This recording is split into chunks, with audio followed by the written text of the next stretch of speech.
Good evening, everyone. This work session of the Osseo School Board is being conducted in the forum of the Educational Service Center located at 11200 93rd Avenue North in Maple Grove.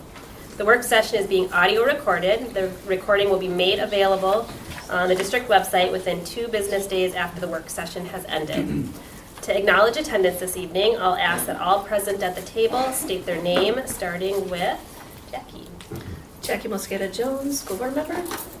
Tamara Grady, she, her, school board member. Anthony Paternis, Executive Director of Technology. Laurel Anderson, Executive Director of Human Resources. Kelly Parpart, Assistant Superintendent of Secondary Schools. Valerie Delslund, District Lobbyist. Kelly Panusa, Director of Business Services. John Morstead, Executive Director of Finance and Operations. Jeff Ansorge, Director of Nutrition Services. Brian Severson Hall, Executive Director of Community Engagement. Brian Bass, Assistant Superintendent for Equity and Achievement. Gabriel Wallach, Community Relations Director. Steve Flisk, Assistant Superintendent Elementary. Sarah Mitchell, school board member. Corey McIntyre, Superintendent. And I know Thomas Brooks will be in shortly, and I, Tanya Simons, am present. The purpose of the school board work session is to build trust and teamwork, to exchange information, and when applicable, to provide direction in order to facilitate efficient and effective decision-making at regular board meetings. I'll now ask Superintendent McIntyre for his check-in for this work session. Superintendent. Thank you, Vice Chair Simons and board members. Just want to take a moment to welcome our guests who are with us tonight. A number of staff are joining us and have worked hard to prepare the agenda for tonight. So we're excited to share with you the information on the agenda. I just want to take a moment, just reflected my last work session too with the group. So by the time you have the next work session, you'll have Dr. Hyatt here with you. To just quickly review the agenda, and then I'll introduce a couple of the topics. So we'll have our legislative update with Valerie. We set aside about 40 minutes for that, just kind of estimating the time. I'll come back to that topic in a minute. Then we'll have our 23-24 preliminary budget. And we allotted about 45 minutes for that from about 6:45 to 7:30. And then our final agenda item is the monitoring report for strategic direction A, the 5th and final vision card throughout the year. So we're excited about that. And we set aside about 60 minutes for that from 7:30 to 8:30. But, you know, we'll just see how the flow goes tonight, and depends on the level of questions. I think it works well, though, if we get through the presentations and you can ask your questions and comments after the end. Before we get started, though, and I turn over to Valerie, I just want to take a minute to talk just briefly to set that up. And Valerie's here to, well, catch your breath from a very busy session, for one thing, to give you an overview of the legislative session, including the E-12 final budget agreement, including the key school finance provisions, and there's a number of labor provisions as well. And I just want to thank Valerie for her tireless work. It was a record breakneck speed at the legislature this year, and I think she did a great job keeping the board and keeping all of us apprised of the happenings at the legislature, her lobbying efforts, and together with working hard to keep everyone up to date. And I want to thank John Morstead as well. John's our legislative liaison. So together with Valerie and John, the three of us worked together to really kind of represent the district as best we could in alignment with the legislative platform that you all set as board members. We were constantly reaching out to our legislators and trying to share what the impact can be around some of the things they were making decisions on, and that was a pretty ongoing. I felt like I was emailing Valerie at the oddest times of the day or night, and you were always responding, so thank you for that. Just a quick kind of context setter as well. So there's a lot here. We will not get through it all tonight, but Valerie's going to give you a great overview, and I would say to board members, this is going to take days, weeks, maybe months to really unpack the implications of the many decisions that were made. There's some immediate things, there's some things that go into effect in July, and then there's some things that are going to take some months for us to figure out. And so be patient with us, be patient with the team, especially as we're going through a transition. And I think you'll just see over time the goal is to align those actions to our operational plan and our strategic plan as well. So the summer months, the MDE's already told us we're going to get a record amount of information from the state, because they've not interpreted anything yet for us. So we still have lots of questions about different things, and I think every one of our departments is impacted, and so we're at the beginning phases of just making sense of what it looks like from an implementation standpoint. So tonight's just to get started, and appreciate Valerie. I think you're driving from Egan, if I remember right, or maybe you're from your office, but traffic couldn't have been too fun. So thanks for for driving all the way up here to share with us the overview of what happened. So turn it over to you, Valerie. Thank you. Great, well, thank you, Superintendent, and thank you, board and members. I appreciate the opportunity to be here tonight, and I first just want to thank the board and the school district for the opportunity to work with Osseo Area Schools. I've been with the district for a long time, and I really value the relationship and the work that I get to do for a school district, so thank you. I do have a kind of a narrative in my board packet, which I'm going to use as the outline. You know, we've heard it in the news the last few weeks. This session was unlike any session we've experienced before. This was my 26th or 27th legislative session, and I've never had one happen as quick, with so many things happen as quickly, with so much getting done, and so much significant change. First of all, as you know, the election brought a new DFL majority in both the House and Senate and the governor's office.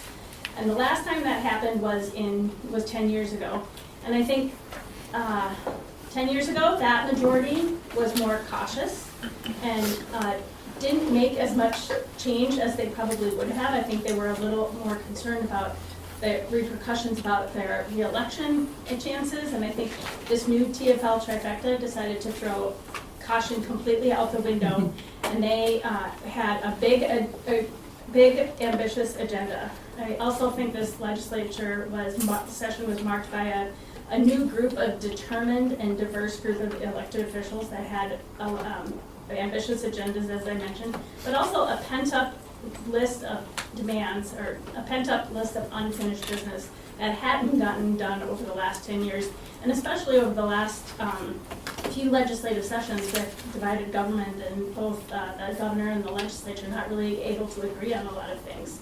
So they started sessions, said we want to accomplish big things and on their agenda, and they went about doing that. I think the other context is, you know, the word historic is getting a little tiring, but we did have a historic budget surplus. It was $17.5 billion. It was the likes of anything we had never seen before, which I think provided a lot of opportunities for school districts and educational organizations to come to the legislature. The thing about that surplus, though, is it was quite significant. It was not, all of it was not considered ongoing. Of the $17.5 billion, only $5 billion was considered ongoing. So that set a little bit of the context of the session. I think there was a lot of opportunities with the budget surplus, and with the governor had prioritized education as well as the House and Senate. I think Osseo and education organizations made a lot of great advancements this year on their budget priorities.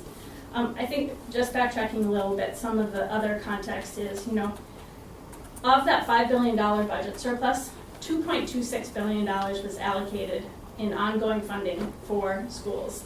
So education took up almost half of that budget surplus. But that was a hard-fought number to get to. The challenges that the budget surplus provided was that it wasn't ongoing, and there was a lot of other pressing needs that the legislature wanted to address. The legislature and the governor. You know, the governor had his proposals for rebate checks and things, but there was also nursing home and group homes were at the threat of failing and closing. There was the repeal of the Social Security tax, and then a number of other high big ticket items that the legislature and the governor really wanted to look at. So to get that much of the budget surplus dedicated to education is a huge accomplishment. It's, again, historic and transformational is getting to be overused, but it was the likes of something I had not seen before.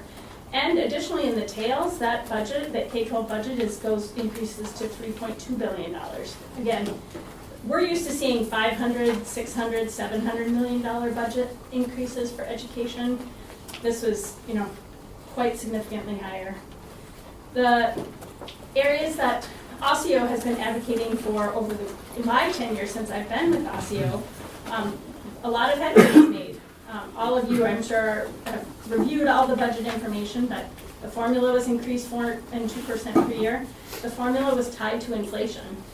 And it was also, like, before, what we've seen from the governor and the House in this last session was it could be 0, it could be up to 3%. This time they set, what was passed into law was, you know you'll get at least 2%, and you could get up to 3%. So I think that provides a lot more stability in your budget planning. They made great headway on addressing the special ed cross-subsidy, up to almost 50% now. And by 2027, the EL cross-subsidy is going to be eliminated. School boards are allowed a one-time renewal of board vote of a levy referendum renewal. And there was a lot of headway put towards increasing funding to remove barriers and attract people to the teaching workforce, in addition to addressing the shortage of teachers of color. And then universal meals was also on the platform, and that was something that had passed early on in the legislative session. So a lot of opportunity to put investments in education, but the new trifecta also provided a lot of challenges. There's a lot of mandates that are part of the new bill regarding READ Act, credit requirements, and things like that. But we also faced a lot of proposals to really direct exactly how school boards operate and the decisions that school boards make. Because of some really great advocacy by ASIO and the other educational organizations and superintendents and school boards around the state, some of those proposals did pass. They include things like increasing the amount of prep time, which was not funded. Also, putting in statute specific class size numbers, minimum wage for hourly school employees, and then cost sharing for health insurance and a few other things. Unemployment insurance, which I will talk about in a bit. But because of the advocacy that ASIO did, Corey's work and John's work, and around the state, some of those proposals didn't advance because it helped educate legislators to understand the fiscal impact that those proposals would have had on districts. And it just became clear they didn't have all the money that they needed to be able to put some of those requirements in place. Other challenges included, extending unemployment insurance to hourly school employees. At the beginning of session, the governor had proposed fully funding that in perpetuity. The proposal that was advanced by the House and Senate also had funding, but here's where the rub with the budget forecast came in. They didn't have enough money, and so originally the House and Senate put it in their education finance bills, but said you have to take it out of whatever funding formula you had. Ultimately, in the end, $135 million in ongoing funding one-time funding was included. But again, that is a result of advocacy that school districts and school boards all around the state did with legislators to help them understand the impact of that proposal. So there were a lot of great opportunity, a lot of challenges. As Corey mentioned, it is going to take some time to unpack this. It doesn't feel like the legislative session ended just 2 weeks ago, but it was just 2 weeks ago. The Department of Ed is currently, scrambling to try to put all the pieces together and what they need to do to communicate with school districts about the different proposals. I think the READ Act is the one that they're working furiously to try to get guidance on as quickly as possible. Also, MSBA will be working on updating all of the different policies that were impacted by changes in the legislative session this year. And they are also working to put together kind of a grid of what are the effective date of all of the different proposals so that you can better understand the timing of all of these things. That is the gist of my overview. I'm happy to go into more details about what's in the budget if you'd like, but I think, given the last 2 weeks, you've probably had a chance to kind of digest the big picture, but I'm happy to review those things. I do just want to add some other challenges that we faced. Labor had a lot of wins this session. They had a lot of different proposals that they advanced regarding collective bargaining across the board, but specifically as it relates to education, there were changes impacting the work that you do. Now, the terms and conditions of employment have changed so that you have to negotiate class size or adult to student ratios. Also, you have the inherent managerial right to make decisions about personal matters, that was also removed from statute. There was other changes to PALRA regarding data that a school district has to provide the union on employee data, access to new employees for the union to be able to talk with them about union benefits, etc., and things like that. Those were some other things that had passed as well. There was about over 100 slides MDE presented at the AMSD meeting a week ago Friday, and they barely got through that in 90 minutes, and that was just literally just calling out what happened. That was zero interpretation of, what does it mean and what does the state expect from an implementation standpoint. So, and then they were asking all the districts for grace and get, Valerie, correct me if I'm wrong, but they're like, we're gonna ease into this, and the first year is gonna be bumpy, and because they have to ramp up their capacity to give guidance to the districts. So they kept saying kind of what I've been saying is it's going to take some time to unpack and really what does it mean from a practical standpoint. The one that was really front and immediate was the unemployment. That went into effect it's now in effect. And we've already had employees choose to take advantage of that. So a thin workforce is already thinner now this summer. So we're nervous. We don't have much of a margin for running summer programs. Some of them are mandated like special ed. And we need to have enough workers to do that. So I think there's some that said, I'll take half my pay and take a break this summer. So that's one of the things we're watching closely. I know Laurel and others are just making sure we can staff the kind of offerings we want to staff over the summer. There's a lot of unanswered questions about that too, Yeah. about what is considered to be an offer for suitable employment. Yeah. What employment would they have to take in order to for you to not have to pay unemployment? And a lot of unanswered questions, but as Laurel and I have talked in many other districts too, it's a logistical challenge, and that it could require districts adding staff just to help track it and monitor all those things that come with it. So it's a lot of added work to the HR team. So we're kind of learning more each and every day about what's the implication of that, and then asking, and that doesn't come from MDE, that's from DEED and the Department of Labor that gives us guidance on that. So it's a different state agency that helps keep us in alignment with what the intent was. So I think Valerie said a good thing. There was lots of good intentions, but we all have seen good idea, and then when you play it out practically, it's really challenging. And we try to do our best to share what the impact would be, and some of the ideas we thought, just give us a little time and runway to figure out what that looks like from a practical implementation standpoint. There was, I sent the board members that slide deck along with the video, I believe, of the presentation. I'm sure you didn't have 90 minutes to watch that quite yet. I believe I sent some additional documents that give you a summary of not just the budget side, which you'll get more information on here in a minute, but also the policy side and some of the policy requirements that come with it. And there's going to be a lot around, I think a lot of things we are well positioned for. For example, the changes in compensatory ed, we're in the short term, we're positioned really well for that, and we got a year of hold harmless before we see what the impact of that is, and you've heard some of that in the past. There are some potentially big things coming differently in discipline. I'm looking over at Steve, K-3 discipline. We don't know a lot about how they're going to roll, how we're going to do that, right? So these, I think, are potentially really good work session topics coming this year.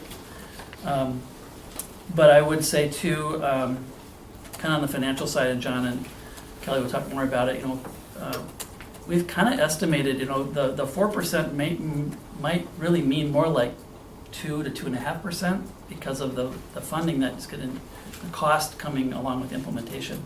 We'll see, right? We love that we have some stable funding moving forward. 2 to 3% is kind of what we've had each year for the last almost decade, pretty close. So what's a little nerve-wracking for me is costs of doing business are 3% or higher. And we'll see if that continues. So that's a little bit of when you hear historic new money, there's a little bit of, yeah, but, because it's not we love the stability you're looking out. So there's, and you know, some of the other cross subsidies are going to help us out a lot and help districts out a lot. So there's some really good things on the financial side too. So there, you know, the list is really long with the different areas. And I would agree with Valerie that READ Act and what we're doing around literacy is, I think, going to be a really positive game changer. Is there's just a lot of details that we'll work through, and I think it'll give focus to districts and really ensuring we're doing the things that are best tightly aligned to the science of reading, and I think that'll be really helpful. But some of that might not be clarified till January, is what we're hearing in some pieces. So we'll see how quickly that guidance comes out and what we do. So I think the best answer I got for board members is we'll keep you apprised as we learn more.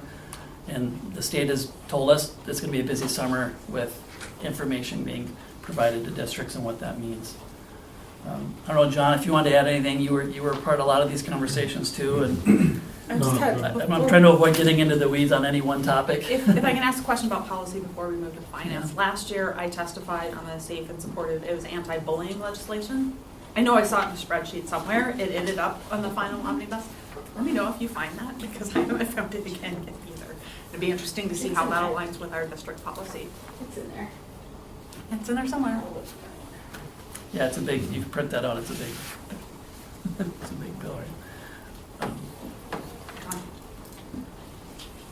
I didn't really have any additions to what you had suggested. I think the big thing to understand is, especially as we talk about the budget in a few minutes, you know, we grabbed the, what I would call the low-hanging fruit, the really obvious things to put in the budget, knowing that there's more changes to come. And there's more pieces that, as we learn more, we'll understand, oh, that creates this revenue or maybe that expense, and so we'll update as we get there. But it was nice to know that there were big pieces we could grab and structurally make some changes so that the information we're asking you to act on later in the month is as accurate as we can make it today. So it's probably the best way I can speak. Any questions, comments? I just had a question. I don't know if this would be Valerie or Corey or John. Can anyone help just give a little, speak to how this will impact our ESP negotiations and contract, like as far as limitations or new opportunities? Does anyone have kind of an overview on that? It'll have an impact. But, you know, ultimately from this, we'll present, and you'll see shortly, and obviously it's built into this, we're going to show you what the financial picture looks like, and it changed from what we had presented previously. And so with that, number one, typically our groups will see opportunities, and obviously we expect that they would be asking, because we receive more funding, that they're asking for that, and that's what that funding is for. So it would make sense that we continue that conversation. It's important to know in all of that, you know, we want to do what's best for everyone. We want to give people as much money as we can financially, responsibly give. That's probably the best way I can put it. And so there are limitations to that, but the understanding that we want to reach an agreement, that's what's important. And we want people to be excited to come and do their jobs. But at the same time, we also want a district that is healthy and financially stable, and we've been doing that for the last, 15 plus years of no cuts. That's Very unique. very unusual when you watch around districts around us, not only in the metro area, but throughout the state, that to be able to go that long without cuts, there are, I would bet, a very, very small few districts that have been able to pull that off. So we want to maintain that. That's important, because then that's truly another way of saying this is how we're taking care of people, because we can't afford to have those conversations and to be open to some changes. And Sarah, we will be having negotiation strategy on June 20th Yeah. with some specific conversations. I have a question about the unemployment insurance. So for the staff that we require for summer programming, have those staff already accepted their positions so that they're locked in, so to speak, or do we expect people to start the summer programs and then withdraw? So we have done offers and people have accepted for the summer employment. Some people have chosen to rescind their offer. It'll be up to the unemployment insurance to determine whether they're eligible or not. We do not get to determine if they're eligible for unemployment insurance. They'll have to file, and we can provide our narrative about offers being provided and acceptance, and then unemployment will decide if they are qualified or not. Okay, but meanwhile, that person won't be in, will they be enrolled? No, Not if they've rescinded their offer. okay. A good example, I think of Brian and our childcare offering in the summer. Would you have about 300 students on the wait list? Yeah. You know, we can't afford to, we're that short already. So if we lose any additional childcare providers, that list gets bigger, right? So, not to pick on that community ed a little bit, but that's a Yeah. tough one. Well, and I guess pointedly, are we at risk of not, like, of having staffing change where we actually have to make an adjustment to the students enrolled in the program who are already enrolled?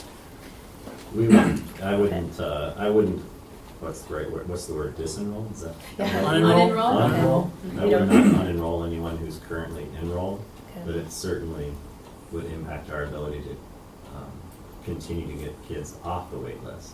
Because, you know, in the last month, I think we've taken just shy of 100 off the wait list, so we're more like 265 now, whereas we were close to 400 a couple months ago. So that would impact us. That's how it would play out. But no, I wouldn't. Okay. I wouldn't call any family and say we'd already accepted your enrollment and now we've lost 10 staff and you can't participate. We would just have to figure out a different way to provide the service. Okay. That's helpful. And we've already been talking about changing some positions to be 12-month positions. And we've been talking about that all year, so we'll continue that strategy. Board members, you might have saw, we got our Grow Your Own grant, Mhm. almost $1 million, which we've been trying for multiple attempts, Yep. and so that was a plus, a big win. So there's some good things that are coming. Any other questions before we move on? A lot more coming your way. Yes. Okay? A lot more. Okay, thank you. Thank you, Valerie. Thanks, Valerie, for coming.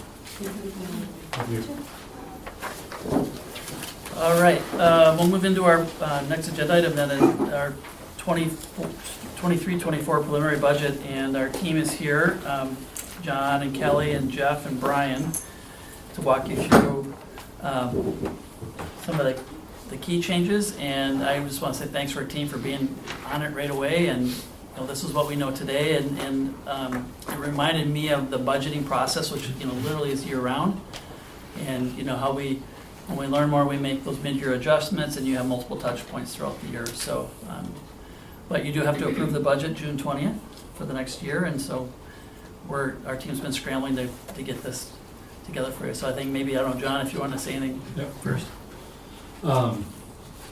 Well, first of all, thank you, Superintendent McIntyre. And it's important to point out that this is the first time in the last few years that the legislature actually adjourned when they were supposed to. So a big appreciation to that. We're going to just give Tamara credit for that one.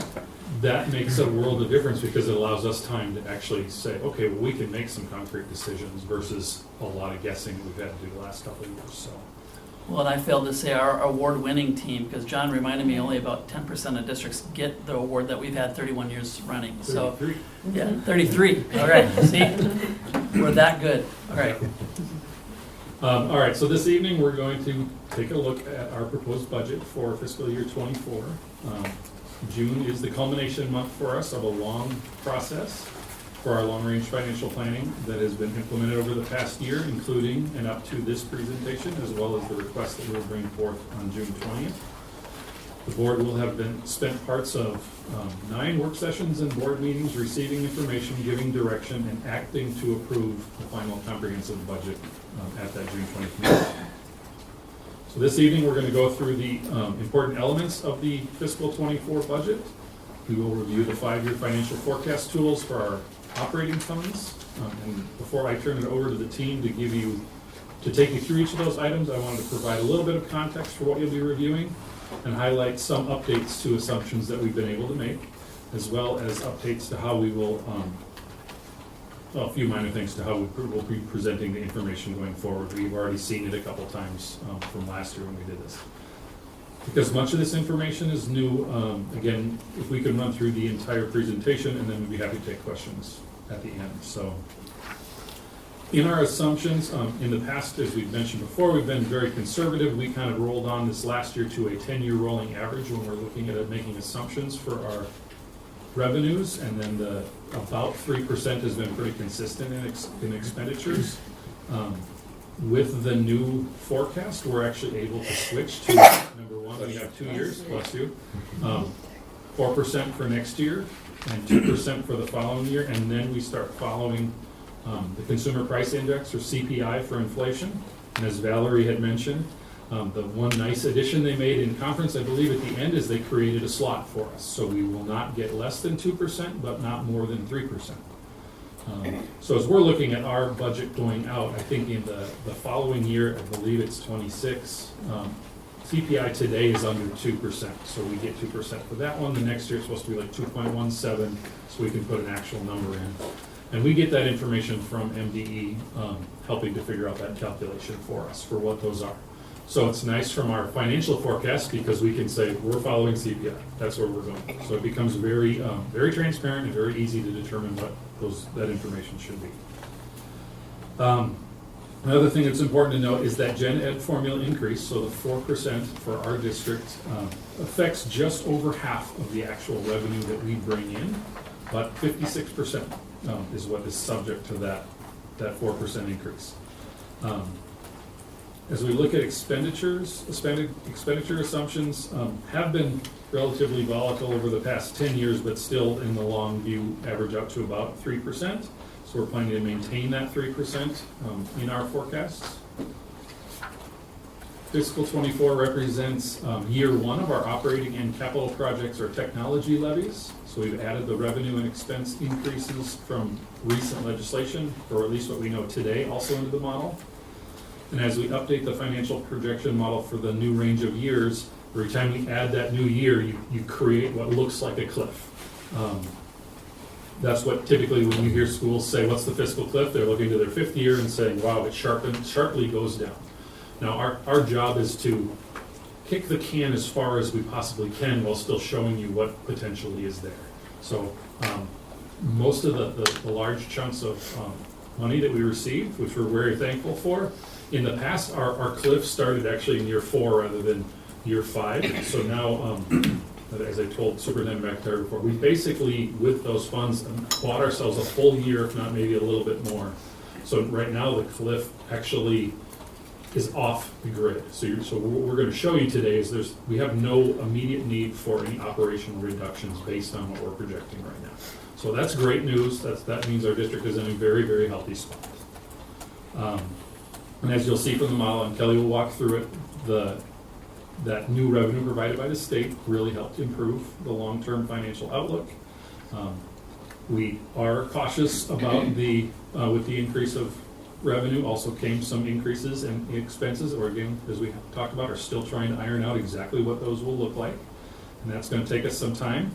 When we do return in February of next year with a mid-year update, we will highlight changes made specifically regarding the legislation, so you understand where those came from, or at least once we have the interpretations of that.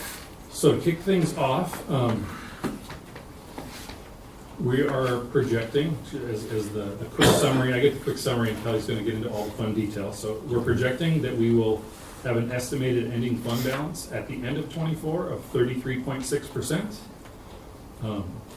That is the equivalent of 17.4 weeks of operating, or just over 4 months that we can operate without any revenue from the state based on our fund balance.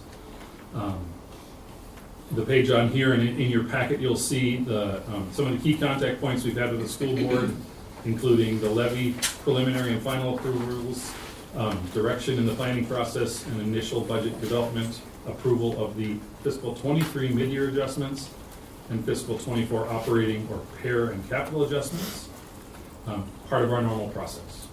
So with that, I will turn it over to Kelly Benusa, our Director of Business Services.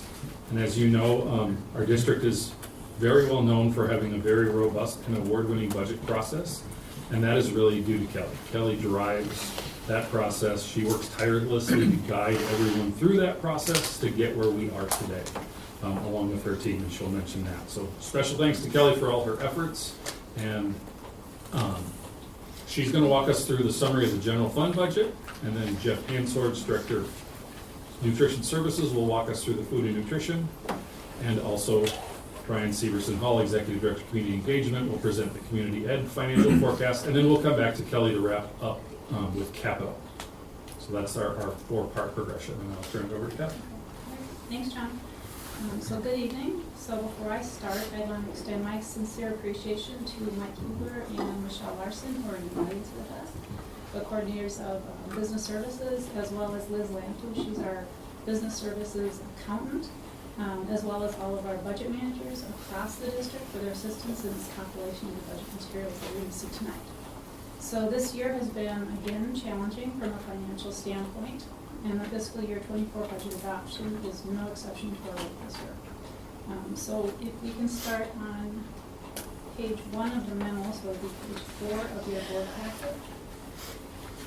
So the timeline is embedded within the memo for 24 planning. So for the fiscal year 24 budget planning process, there were multiple opportunities for the board to provide direction or to take action in the process.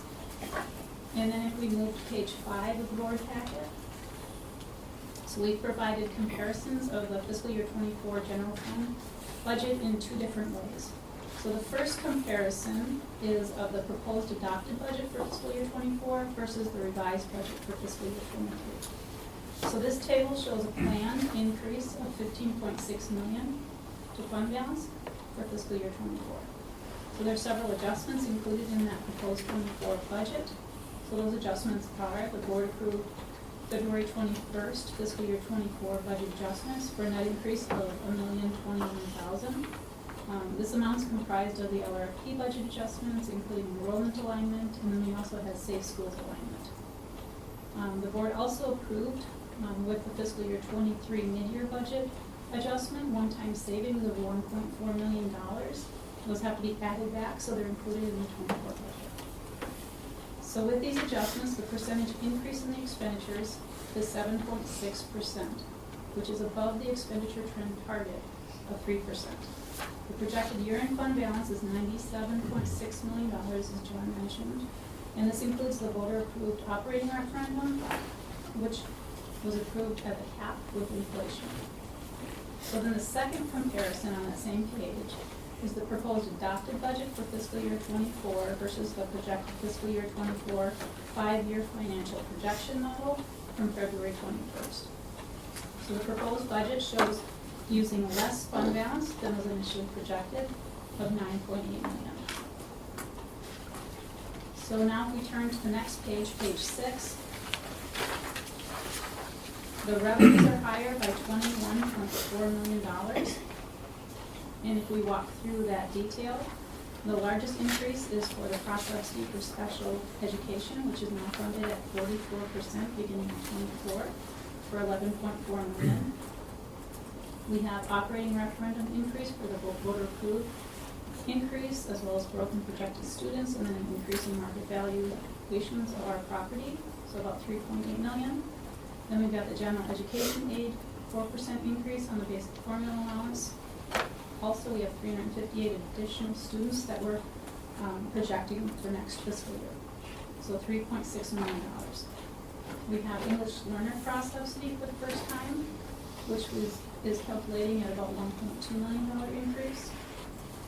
Interest revenue in this environment right now with the economy is still increasing, so that's another $960,000 in calculated interest revenue. We have the TRA pension adjustment revenue increase, which then is offset by the TRA rate expenditure increase, which is going from 8.55 to 8.75 starting July 1st to $360,000. We have a small increase in DSEG transportation, which is based on our prior year costs, so an increase of $350,000, and a slight decrease in local optional revenue for $207,000.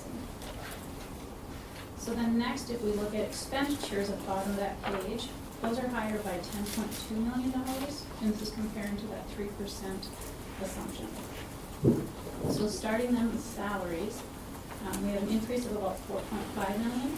So that first number of $3.5 million, that includes all of our projected settlements, our total FTE, adjustments that start up in salary, and then we break them apart mid-year between salaries and benefits. It also includes any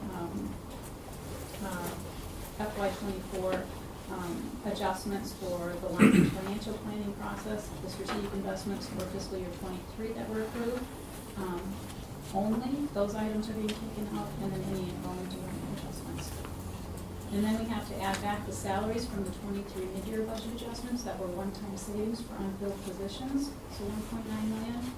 And then we have a reduction for the board-approved $750 stipend for '23 only, so that's the salary portion. So a reduction of almost $1.5 million. Then we have to add back the fiscal year '22 approved strategic investments for online teachers that weren't deployed in '23. So that's $641,000. So if we move to page 7, we'll now review the benefits, purchase services, and services. So starting then with the benefits, we have an increase of almost $2.9 million. So the largest increase there is medical insurance, one that HSA increase due to our '24 rates, as well as our employee plan migration. We also have to add back 32 open positions from fiscal year '23. We have other items combined in quite a few areas of $400,000. Next, we'll see that offset from the revenue for the TRA rate increase of $304,000. We'll also see the reduction for the benefit portion of that $750 stipend for '23 only, so a reduction of $241,000. And then we're going to add back benefits from those '23 mid-year one-time savings, add them back into the budget for along with those positions. Moving down to purchase services, we have an increase of $869,000. So utilities are anticipated to increase in the areas of electric and natural gas, $422,000. We're going to add back the purchase services from the '23 mid-year, which were one-time savings again, of almost $400,000. There were some items that are staying at 0%, so savings of $344,000. And then a tuition increase for intermediate district 287 services, $261,000. We anticipate our general liability insurance will increase about 18% next year, so about $144,000. A small decrease in chargeback for other services, $113,000. And then we have a carry contract for fiscal year '24 only, which is those next steps in the DMG audit for $102,000 increase. So the final category, other services, is increasing about $1.9 million. So we have an increase of $1.5 million for curriculum adoption budget capacity increase. And then we have the federal indirect rate change, which changes every year. So a larger change this year, so it's going from 3.6% to 1.2%. So that's going to increase our cost by $689,000. Some smaller items are also staying at 0% in that area, $164,000. And then we have some one-time Safe Schools levy carryover that's being eliminated for $91,000. So the next steps, we've got 3 dates coming up. So the June 20th, we'll be asking the school board to approve the '24 budget for all the funds. And then in July of '23, we really start our '23 audit process. And then November 21, we're anticipating bringing the '23 audit results to the board for approval. So now,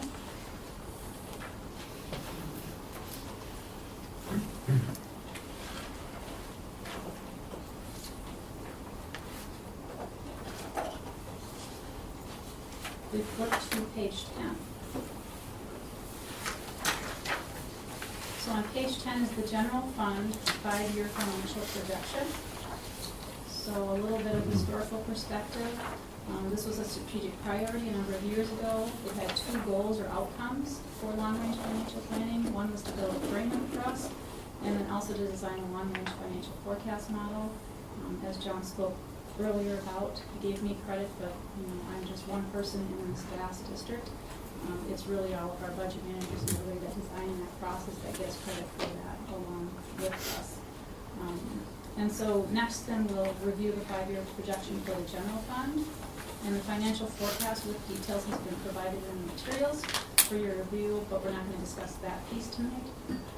And then an updated version of our five-year financial prep production was introduced last year. So I'm just gonna walk through the high-level version for the general fund, starting with the current projection, and then detailed information is again provided on the following page. And this just allows for multiple opportunities then to view this information. So the projection is a high-level visual organizer for our financial forecast. And as John shared, the projection has been updated with some of the legislative changes that impact fiscal year '24 and beyond that have been defined by MDE as of last week's legislative session. That was sponsored by NASBO. MDE plans to send weekly updates and clarifications for the next several months, as was mentioned, as more clarity is gained regarding the financial impact of this current legislative session. Any remaining items which haven't been addressed with this adoption, as John mentioned, we will be including them in the 2020 year budget adjustment. So to start with the model, there are 3 sections in the projection, which is the same for all the funds that you're going to have presented tonight. However, the assumptions and parameters are differentiated by each fund. So the top section shows the revenue expenditures differences, fund balances, and fund balance percentages for a 7-year window.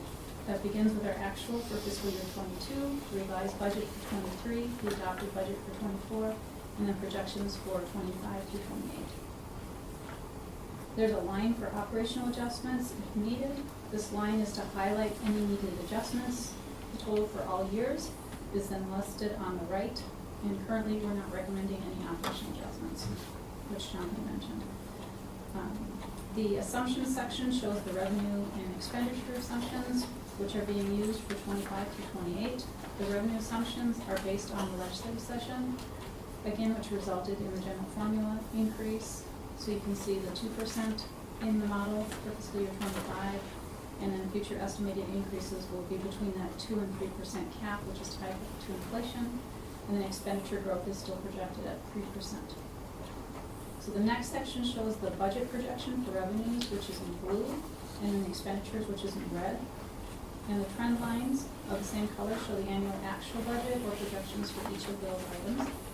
And then as you can see, even with the legislative impact included, the general formula allowance being tied to inflation and the increased voter-approved operating referendum levy included in the revenues, expenditures are still expected to outpace our revenues. So the last section looks at our fund balance projection for that same period. The green bars represent our actual and projected fund balances for each year. The orange bar shows the minimum required fund balance of 5% as set in board policy. And again, the trend lines show the annual projected fund balances related to that minimum. So as you can see, we're projecting a fund balance in fiscal year 2028 that exceeds the board required minimum fund balance of 5%. So it's important to note that the model shows surplus budgets for only fiscal years '24 and '25, meaning their deficit spending starting in fiscal year '26. Other key factors that are included in the projection model are, starting in fiscal year '24, OSSIO is at the current operating referendum cap with inflation, which was voter approved this past November. This means that we can't use that operating referendum as a lever to increase revenue to help us balance future budget deficits. In fiscal year '25, the budget will need to add back $9.7 million in expenditures that are currently being funded with ESSER $3. And then starting in fiscal year 2025, projected expenditures increases will outpace the projected revenue increases. So if you look at the percents in the top table. And with that, I'll turn it over to Jeff to go through nutrition. All right, thank you all.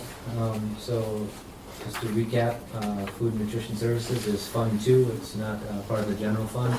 So all of our revenue is based off of sales from breakfast, lunch, a la carte, summer programming, reimbursement from the state and federal governments. We serve approximately 18,000 meals on a daily basis between breakfast and lunch. And our summer program this summer, we have approximately 43 summer sites. So our regular programming, supporting community engagement with Kid Stop. And then we also have our sites where we have kids doing extended learning programs, camp programs, And we also partner with the City of Brooklyn Park, Brooklyn Center, Salvation Army, and some other nonprofits to serve meals throughout the summer. So we've done, my team's done a great job of really digging in and expanding that summer programming from what it's been pre-COVID. And COVID was really a launching site or a boost for us to make some of these relationships and connections. So if you take a look at what you have in your packet or up on the screen, you see actual 2022, we've got significantly higher revenue than what you see from 23 through 28. That was due to much COVID funding and grants, plus meals were free at that time as well. So the combination of additional COVID funding, grants, free meals really increased our revenues. But for budget 2024, we're back to about 13.9 million. So historically, we've been 13.5, 14 million. So we're seeing that trend line come back. And our expenditures for 2024 outpace our revenues. And we're looking at a budget, not a budget reduction, but a fund balance reduction of about $859,000. Much of that fund balance reduction is due to capital expenditures. So capital expenditures are taken care of by Fund 2 as well, rather than the general fund. So we pay for our walk-in cooler replacements and things like that. We've got 2 major cooler replacements, freezer replacements happening this summer, Park Center High and Maple Grove Middle as well. So a big chunk of that comes from that. But as Kelly spoke to before, the fund balance percentage that we have as a target for nutrition services, our target is 12%. And if you take a look at fiscal year 24, we're projecting it to be at a 34.2, and looking up to 28, we're still well above that 12%. We're at 18.3%, and that's with 0 operational adjustments as well. The USDA has a regulation with our fund balance, and I've mentioned this in past sessions like this, that we're not allowed to have more than 3 months average expenditures on hand for our fund balance, because the purpose of our fund balance is really to put back into the program, heighten the quality of the food and the equipment and the facilities. This past year, they increased that to 6 months just because they knew revenues had really increased and fund balances had increased at a lot of school districts. That ends June 30th, so then we're back to that 3-month average expenditure. And looking at 2024, we're pretty much right on target with that. Slightly over, maybe by $100,000.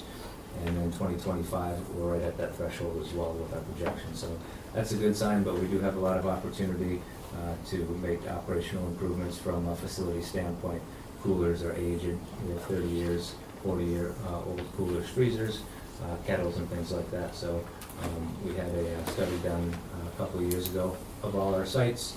We've got a replacement plan in place, so a lot of our reductions in fund balance are going to be due to those facility upgrades. And you see, as Kelly stated with the general fund, our expenditures over the next 5 years are slated to outpace our revenues. I was really conservative about free meals coming up.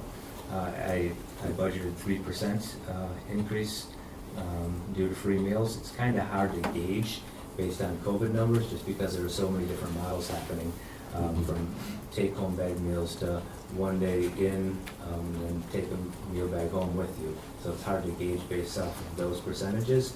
I truly think it's going to be closer to a 9 or 10% increase, but I wanted to be conservative with the 3%, and we'll see where that goes. But my point in saying that is I believe our revenues are going to be trending higher than what you see here on this graph in the future due to universal free meals. Other than that, I think that's about all I have for food service on at this point. I'll turn it over to Brian. All right, thanks, Jeff. So, good evening, everybody. Good to see everyone. So I'll go through Fund 4, the Community Education Community Services Fund. And similar to Jeff, we're a funding fund. Approximately 65% of our revenue comes through fee-based participation, and the other 35% comes through grants and different federal aid, state aid, et cetera. I think the first thing that you will, well, I don't know what the first thing you'll notice on here. The first thing I notice is we have multiple years of kind of steady increases in revenue and expenditures. So this is a very much a look forward document. So I won't dwell a lot on the past, but we continue, I think Kelly used a great word when we were getting ready for this session. We're still in a volatile financial situation in community education throughout the state. So if we just took actual fiscal year 2019 through fiscal year 2022, our high water mark for revenue would have been 19.8 million. Our low water mark for revenue would have been 12.1 million. And this year, if you add the 13.2 million on here plus the 2.8 we'll get in grants, it'll be around 16 million. And our high water mark for fund balance is right now, which is 47%. Our low water mark for fund balance was just shy of half of 1%. So, well, volatile is a great word. I'm going to just steal that from Kelly. I think that's just an accurate statement. But what I think you're seeing right here is a stabilization. We're going to have a pretty high increase in expenditures from 2022 to 2023. That's primarily going to be because as of April 6th, we have all 12 of our positions that we eliminated during the pandemic have been filled. So so cheers. And as of 2 o'clock today, we had someone accept our communication specialist job that'll start on July 1st. So we're going to be fully staffed on the administrative side, so that should stabilize our expenditures a little more, right? So that's where you're going to see, so when you look at this and you go through the green sections and the reds, even though it's in the red, that doesn't always look great to people, but for me, when our expenditures and our revenues are within $0 to $300,000 of each other, that's stable for me. That's a good sign. So when you see $2.4 million swing, that's a hard one to operate out of. So those are kind of the things that I look at. 47%, and I know a lot of you, we've been in budget meetings before. Sarah, we haven't, but I'm a Price is Right fan, so I always do the range game. And for me, the range game, my preference is that we be between 7 and 15%. 7 because that gives us enough money to pilot programs like we're doing this summer. We're offering some 1-day and 3-day camp options for middle school students because we found that they don't like the childcare model as much as the younger kids. So we're going to pilot some one-off one-dayers for middle schoolers, right? And we can just, if we do a revenue loss, so be it. We have some money to work with. Now, 15%, the reason I typically set that as a high is because we're not a for-profit organization. I'm not looking to make money off of our community members, right? That's not what we're about. So that little, and that's not a scientific range, by the way. That's not based on any scientific numbers. That's more on my philosophy and Carrie Kate's philosophy on providing services in our community. I still believe that's a good philosophy, and we're gonna get back to that. It's been kind of thrown out the window the last 4 years, to be honest, right? So, but that's where I'd like us to go, and I think you're gonna, as we see this stabilize, we'll start making some maneuvers to bring that fund balance down. I don't want to make any promises tonight, but typically things we have done are things like freezing fees for a year or two.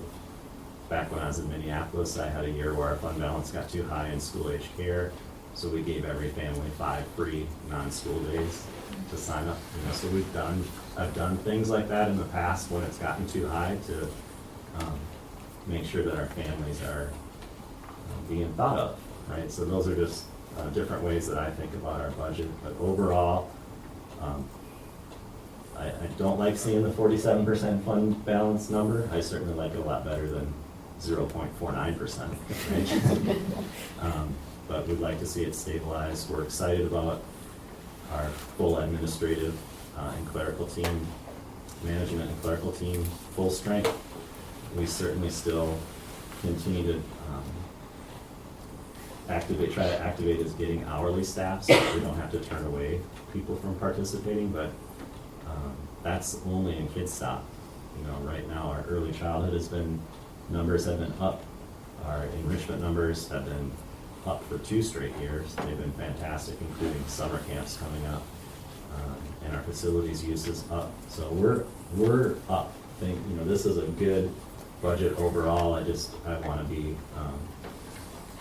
forthright about where I think we want to see our fund balance be at in the future as well, especially since, like I've said, the majority of our revenue is through parent fees. So that's how I see where we're at right now. And I would love to be able to, a year from now, if we're able to say things have stabilized, that'd be great. But it's moving toward that, and we'll do some other levers as we can go. So, a special shout out to Mike Hewler. I said it before, he's an honorary community ed team member. He has put in a ton of work with myself and Carrie Cave and my coordinators these last 4 years, and continues to do so while we try to gauge what all is going on. But yeah, so our numbers on here, to go with the new way of reporting, $13.2 million in actual for this fiscal year in revenue, expected 14.5 next year. We also have a total of $2.8 million in grants. Now those we typically get, like ABE we get 1.7 million pretty much every year, but it still is a grant, so that's why we're coming separate. And you all can keep your fingers crossed for us. Carrie Cave, along with Rebecca Gilgan from Brooklyn Bridge Alliance, turned in a beautiful 21st Century Community Learning Grant on May 1st that we should find out about by August. And the purpose of the grant is to increase middle school youth out-of-school time programs at all 4 of our middle schools. And my completely biased opinion, what I think is going to set apart the application is we've created a youth leadership component within that with Rebecca, who I think BBA does as good a job as anyone in this community on developing young leaders, where we would provide a leadership program for high school youth, so that who are interested in contributing to their community, as well as a paid job for those high school youth to be leaders with middle school youth. So I think it's Rebecca and Carrie wrote a wonderful grant, and if we get it, it's a little over $700,000 a year for 3 years. So we could have an extra $700,000 to our grants in August. So so thanks for letting me share that. We don't have, that one's not guaranteed. That one is a competitive grant. So we'll see, but that is the Fund 4 report. Thank you. Brian's smelling more than he did my first couple of years. Back to the level of programming you're wanting to be at. Yeah, exactly. So now we'll go back to the capital fund. So page 16 of your board packet, and again, this model is set up similar to the other funds we just heard about. So 3 sections again is projections. So the upper section shows the revenue expenditures, differences, fund balance, and fund balance percentage for that 7-year window, starting our most recent audited financials for fiscal year 22. Our current year revised budget, and then our proposed budget for 24, along with projections for 25 to 28. So you'll see some operational adjustments right under the chart. This line is to highlight any adjustments needed. Those numbers have already been included in the expenditures listed above, and the total for all years is then listed on the right. The assumption section shows the revenues and expenditures of 0% for 25 through 28. The middle section shows the budget projection for just revenues in blue and expenditures in red. And the trend line of those same colors then show the annual actual budget or projections for each of those items. So as you can see, expenditures are projected out based on revenues. The last section looks at the fund balance projection at the same time period. The green bars represent the actual and projected fund balances for each year. The orange bars show the minimum required fund balance of 10%. And again, those trend lines show the annual projected fund balances related to the minimum. So we're planning for operational increases of $600,000 for '25 and $600,000 for fiscal year '26. This is in the area of capital, technology, and safety levy. And then the detail for this financial projection is included in the next page of your board packet. And then if we go to page 18 of the board packet, this is the entire budget document, and you can use that as a resource for next fiscal year. So the budget document will be posted on the district website after board approval on June 20th. And the report contains 5 sections. It's got an introductory section with an executive summary which provides another review of the fiscal year '24 budgets and our LRP model. An organizational section which contains district information as well as budget summaries for each of the budgeted funds by division and department. A financial section which includes our key policies and visual displays of budget data by fund. An informational section with the information we just covered now, as well as enrollment projections and staff and resource allocations. And then the final section is the benchmark comparison for our benchmark districts. With that, I'll turn it back to John. And I would turn it over to Vice Chair Simons for any questions. Can I just add to, I want to make sure I mention this process that started back in October involves many of our staff, multiple meetings over the months to really bring this from here to here to get to this point to provide you with a recommended budget for you to vote on the 20th. So I just want to say thank you to many people who start the process every October and try to get this done by June with all the moving parts that you heard about tonight. So thanks to everyone that presented tonight too. So we're in a healthy spot, right? But that's through tedious and dedicated work and really smart, well thought out planning. I like what Brian said, we like to avoid those big swings. And we went through some of those over the last few years, and now I think you're going to see some more stabilization occurring really just about everywhere as we look forward. So that was a lot for board members to take in, so I don't know what questions you have. Well, the total pages in the packet are 126 pages. I hope everybody studied those in depth. And if you have questions. I have a couple of things.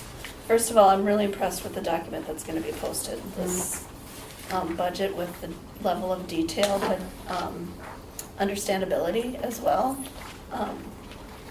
This is the first time we've had, quite this depth of budget for that. So I thank you for the changes that you've all made. It's been very helpful.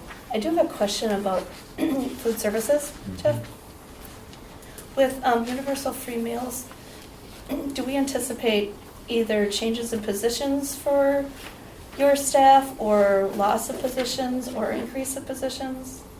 I think right now I see it being fairly stable. Okay. I could see an increase in staff depending on the volume of meals, how the volume of meals increase. Sure. I could see a possible need for increasing staff due to that. But there's also a provision out there, it's the community eligibility provision. And now that we've got universal free meals, it makes it much more attractive for us as a district to do it. But anyhow, we have a grouping of schools that rather than identifying the student at the point of sale, this grouping of schools, we can just use a clicker to count them. So the majority of our elementary schools will be on this community eligibility provision. So that will lighten the burden on our staff really from the point of sale position. As far as it won't take that staff person away, but it will make it a little bit easier from identifying the student with a PIN number or scanning the barcode. Kindergarten teachers are going to love you. Yeah, from a breakfast perspective, I'm really excited for these schools just because it's going to make it so much smoother for kids getting off the bus and going through the line in either cafeteria or classroom. It's going to be great. So I'm excited for that. Thank you. Just a related comment, one of the things we were worried about legislatively was with that change, what does that mean for compensatory education? So we at least got the whole harmless, and then we've been a part of the pilot group around just a different way of identifying how to determine those amounts. There's a provision in the legislature, or in the final bill that 80% need to go to buildings. We've already been there, but for other districts who haven't, so that's a big shift for some, but for us, we've really tried to focus those dollars at the sites and really impact the classroom. So we'll keep watching. What does it mean moving ahead? We don't want to lose that revenue, right? So it's a big shift in just the process. But the good news is maybe it doesn't rely on the piece of paper being filled out.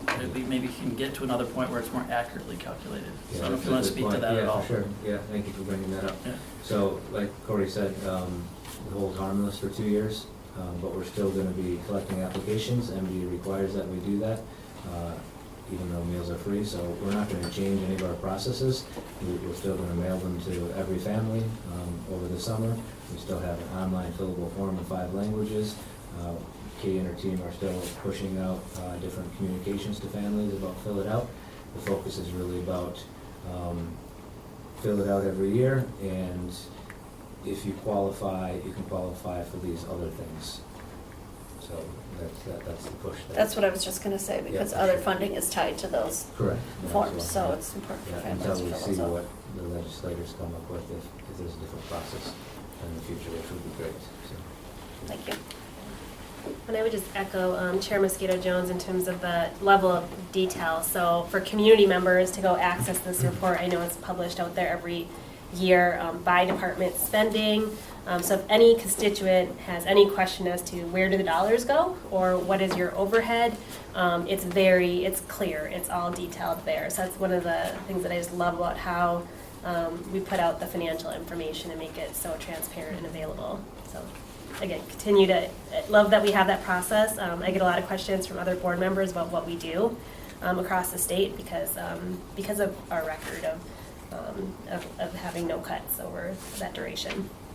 One thing I thought was interesting in looking at the sources of increase versus the prior budget. So the general education aid 4% increase, the 3.6 million is more than offset by the salaries and the healthcare.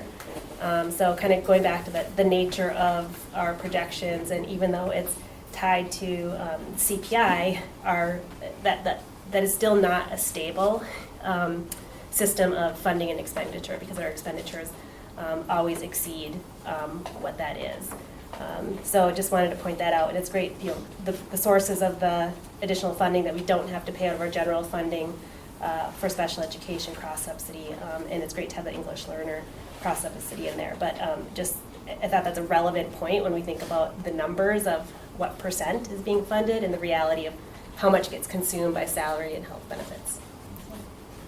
Are there any other questions or comments? Okay.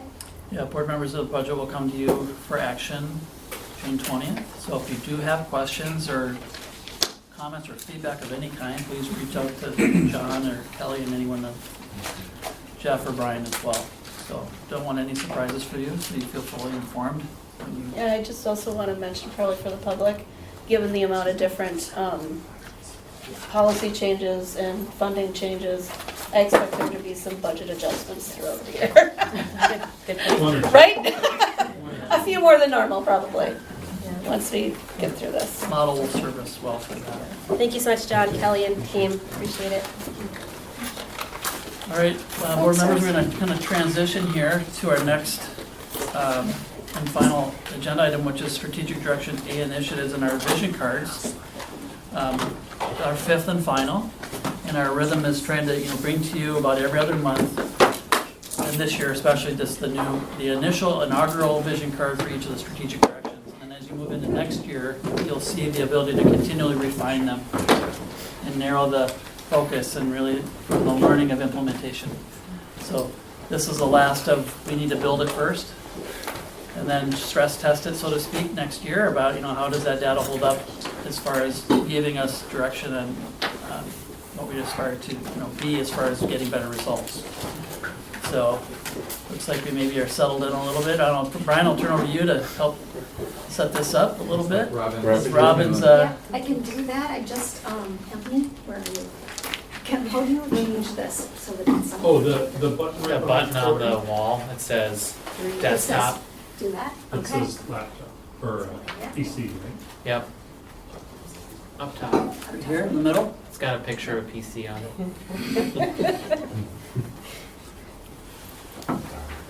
It needs to talk a lot, I guess. Well, good evening, Chairman Skata Jones, Vice Chair Simons, members of the school board, and Superintendent McIntyre. It is with continued energy and excitement that our data and assessment team from Learning and Achievement presents our 5th and final vision card this evening. Members from our team for this evening's presentation include Robin Mansolis, Director of Learning and Achievement, Tom Watkins, Jenna John Shaw Aristat, our data and assessment coordinators. And Gal Thor was not able to make it tonight, but she was also a major contributor to the vision card that's being presented this evening. So let me start by reiterating from our previous vision card presentations that this is our baseline year. This card, as our previous ones, are a work in progress. They reflect collaboration and substantial thinking for determining the metrics for a system-wide context. And each of the cards were bounced off of the members of our vision card steering committee. Strategic Direction A states, create safe, welcoming, and inclusive learning environments that foster global curiosity, belonging, innovation, and engagement. So what does that look like and how do we measure it? The definition statement that is embedded in our vision card documents states, an optimal learning environment is free of physical, emotional, or psychological harm and allows scholars to risk exploring complex issues and express their views honestly. Scholars express their ideas and show up in their authentic identities without the threat of judgment or prejudice, in which their ideas and identities are valued. The 2 mindful critical questions for this card include, how might we ensure implemented structures are done so with intentionality and heightened awareness of stakeholders' needs, interests, passions, and hopes? The second, how might this research-based action promote informed risk towards meaningful educational pursuits? Each vision card has provided us an opportunity for increased transparency in reporting our progress, which is the impact of our initiatives on each strategic direction. The data for this vision card includes the data for this vision card introduce both opportunities and challenges. Opportunities in how we collect the data, challenges in the newness of looking at the specific metrics included. Tonight's presentation reflects our best thinking around how to visually capture the information provided.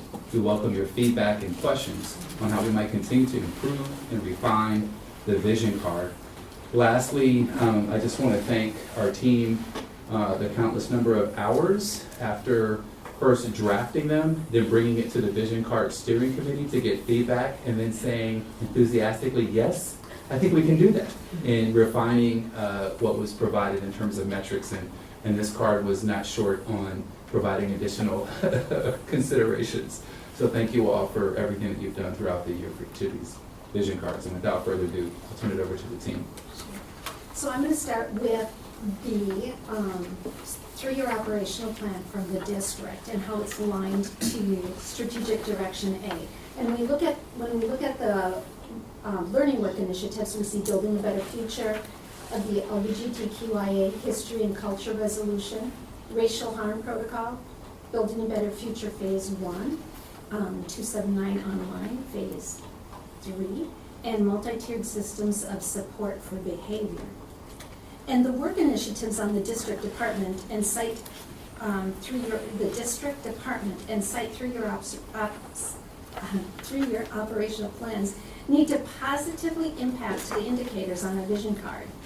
So that's what we're looking for, that through line.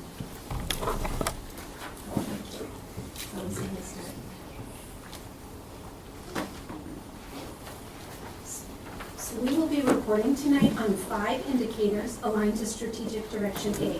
In identifying and collecting data for this vision card, we discovered some areas that need additional data to better measure the current reality and help us develop goals for improvement. One of these areas is classroom environment, which is A2. And while we will share outcome measures with you tonight on A2, we do not yet have the metrics to measure the process indicators or the adult actions that impact the classroom environment. An area of learning for us will be to identify and measure those actions. As we have shared throughout our work with vision cards this year, the data that we have collected at the district level is satellite data. This high level of data helps us identify patterns and trends, but we need to dig deeper into the map and street level data in order to identify root causes and make program changes. The data that we share with you here tonight, we are also sharing with site leaders so that they can look at the data in a more granular level and get down to that map and street data in order to make decisions at their schools. I forgot to introduce Amy Towson, our district level principal, who's also with us this evening to provide additional perspective if needed for any questions related to the tier fidelity inventory. Amy works closely with student services leadership around PBIS, and then also any of the discipline data for office discipline referrals and out-of-school suspensions. All right, well, it's a great transition because Amy and I have had some conversations about the next indicator, next 2 indicators. So it's been really integral with the thinking around that. So I'll look at indicator A1 first. And this is really the tiered fidelity inventory, or also called the TFI. And this is a process indicator, so looking at those adult actions. It's used to determine the degree to which school staff are implementing the core features of the Positive Behavior Intervention and Support, or PBIS. The instrument is administered 3 times each school year by a team at each site, and it includes 3 sections. Tier 1, or universal features, Tier 2, or targeted features, and Tier 3, or intensive features. And for this vision card indicator, we're using the TFI total ratio as our primary measure, with a benchmark set at 60%. So that incorporates all 3 tiers. This was based on 4 reasons. First, all of the components of the TFI count in the results. Second, this reflects the research base behind PBIS. And third, these results will be meaningful, manageable, and sustainable for reporting. And finally, the benchmark will be reasonable and yet challenging because it represents the top 30% of all of the TFIs administered in Osseo and among comparable districts in 22-23.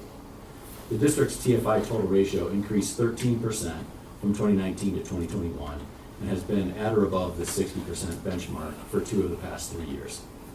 On the vision card, the result for 2022 was established as baseline last year, and so this year was the first year we've reported on these results to the board.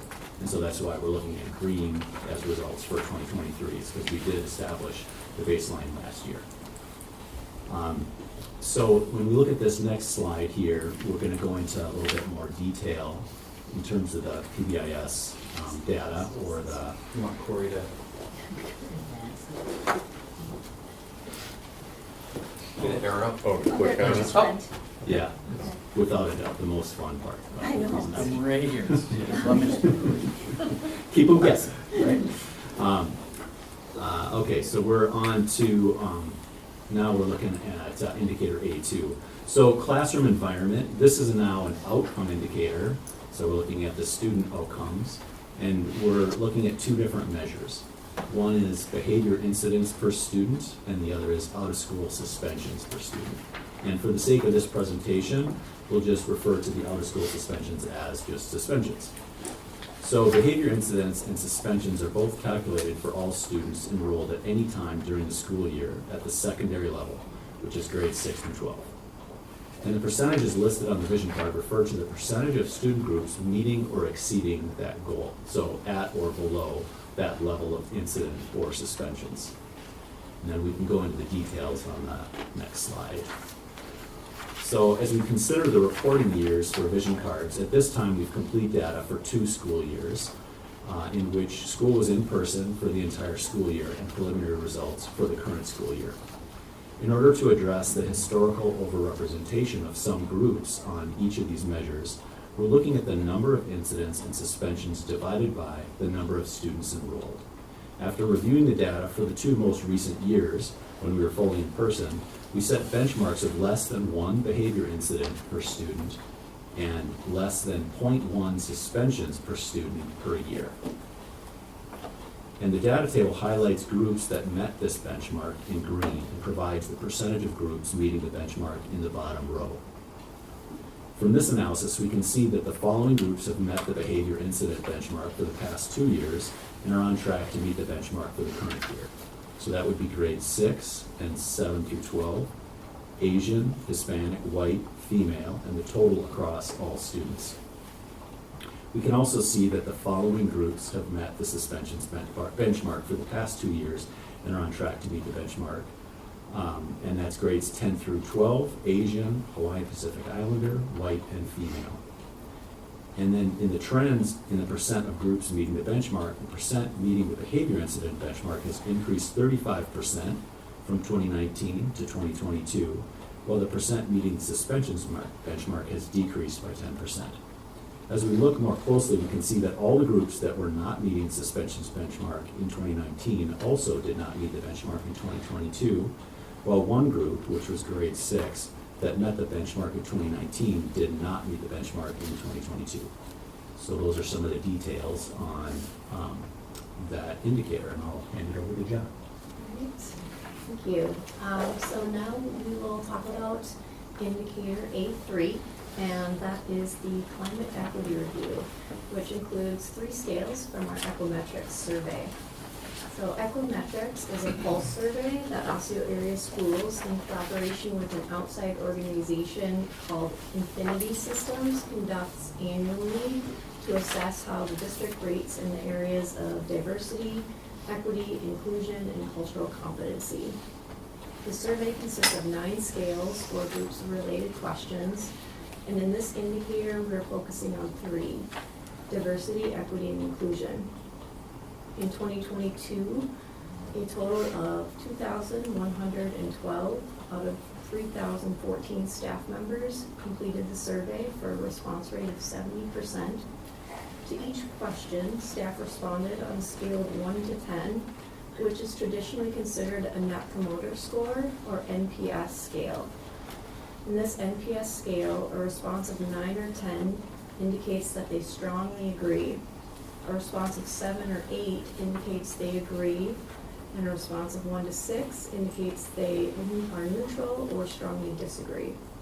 It's important to note that a response would need to be a 7 or higher to be included in the agree or strongly agree category, and this sets a bar for agreement that is higher than that typical 4 or 5 point scale. But it allows for more granularity when examining survey responses, because surveys tend to skew positively. So I'll turn it over to Tom now to talk about the staff stakeholder survey, and then we'll come back to more Equimetrics in a bit. So the staff stakeholder survey is a process measure, and it includes 2 scales or groups of questions, and 1 question from the staff survey, which is typically administered in winter each year.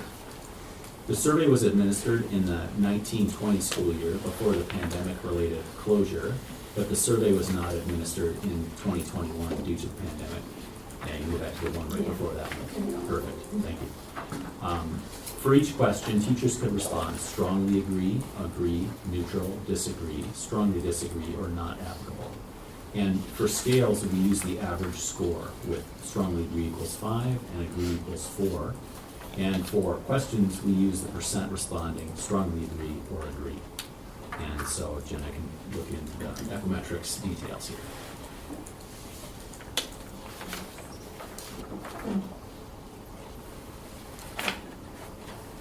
Okay, so on this slide we can see our Equimetrics scales and the items contained within each scale.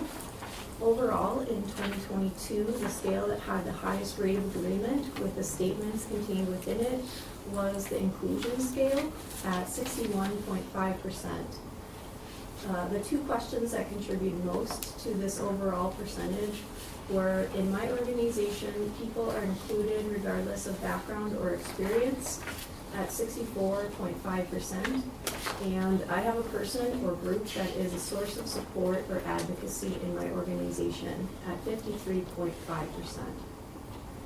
The next high scale was the diversity scale at 57.9%. And the two questions that contributed most to the overall percentage were, my organization actively promotes diversity within the organization, with 66.3% agreeing, and my organization seeks diversity in our hiring practices, with 62.9% agreeing. The third scale, equity, had an agreement rate of 55.3% overall, and the statement that made the largest positive contribution to this scale's overall percentage was, my organization creates equal access to resources for underrepresented populations at 60.3%.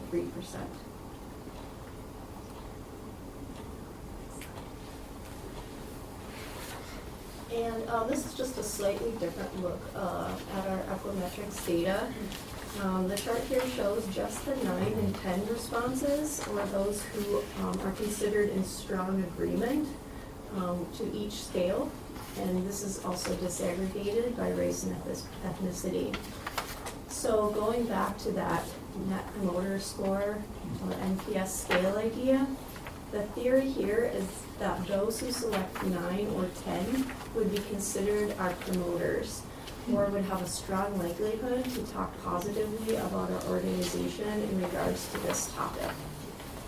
So this table is essentially summarizing the percentages of staff within each group who are likely to be our promoters. The district overall is also included on that top row. The parts of the table that are highlighted in green indicate a rate of strong agreement higher than that district average row. And staff who identify as American Indian or Alaska Native, and staff who identify as Hispanic or Latino have average scale scores above the district average on all 3 scales. So for the purposes of this vision card, we focused on scale and question averages, in this case from the staff stakeholder survey. And we were looking at specific groups of staff and developed the color coding to highlight differences between the groups, with green being above average and orange being below average. In this table, we can see that no group was in the above average range each year on each scale and on the safety question. However, the staff groups with the most positive perceptions overall worked in early childhood or adult sites or were district level staff. The median scores and percentages across all groups at the bottom of the table were used for the vision card. These indicate changes of only 0.1 scale points and 2% positive on the safety question. This limited range of variability over time was accounted for in developing reasonably yet challenging benchmarks for these measures on card A. Okay. All right. And moving on to A4, I want to give credit where due. This was a lot of work that Val4 put together. Since she won't be able to make it tonight, I'll speak to these data. So A4 is our outcome indicator that looks at bullying, harassment, and safety data from the Minnesota Student Survey. As a reminder, this is a survey that is administered every 3 years to grades 5, 8, 9, and 11. The numbers that are reported are index scores that allow us to capture all responses from favorable to not so favorable.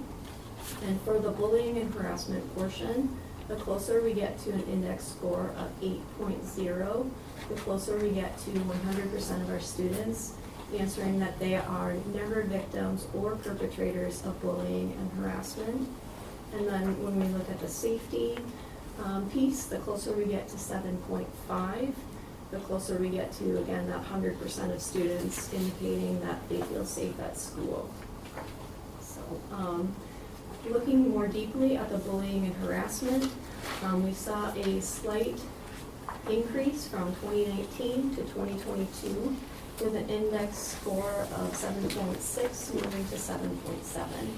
For students' sense of safety at school, there was a decrease from 2019 to 2022 with index scores of 5.8 to 5.4.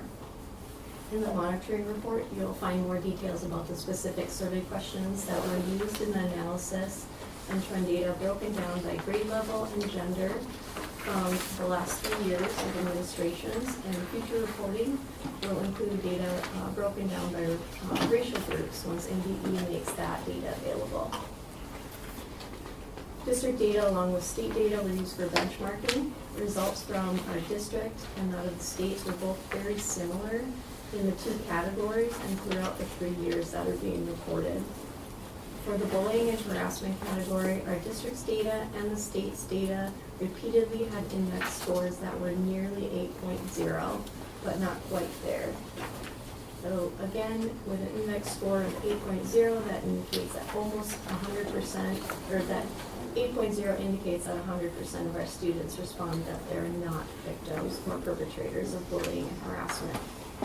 So although we're really close, we're not quite there yet, and so we will continue to monitor these data moving forward.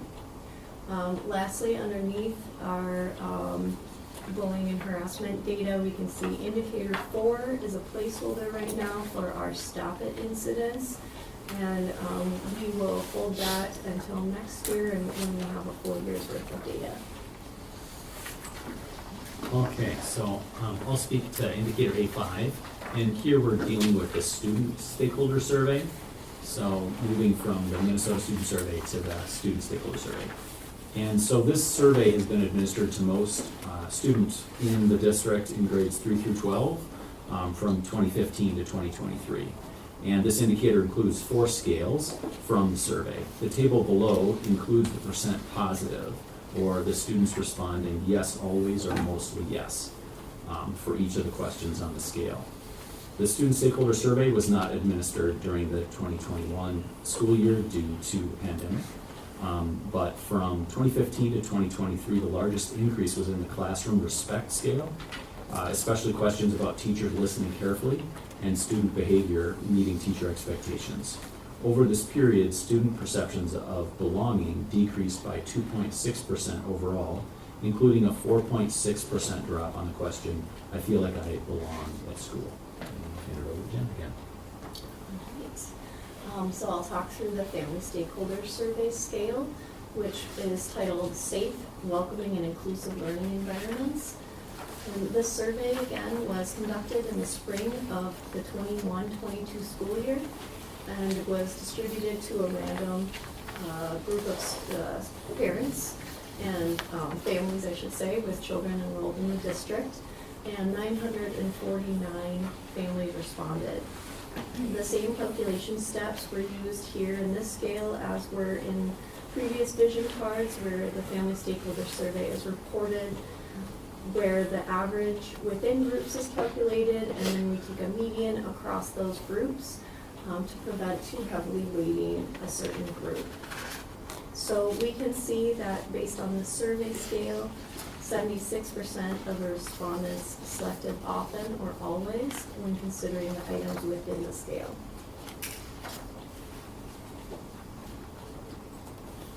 So the next slide provides the scale results, again on the student survey by student group for the past 4 survey years. The annual median across all student groups is used on the card. In order to see differences and trends for each student group, the 4-year median was used to establish the color coding, with green indicating 2% or more above the 4-year median, and orange representing 2% or more below the 4-year median. In this table, we can see that white students consistently had above average percentages on all 4 scales, while male students had higher percentages each year on all scales except trusting adults. Students receiving services for special education were higher than average all 4 years on the HELP scale. On the other hand, black students indicated lower than average percentages on belonging, help, and trusting adults. American Indian students and students receiving free or reduced price meals had lower than average perceptions of trusting adults all 4 years.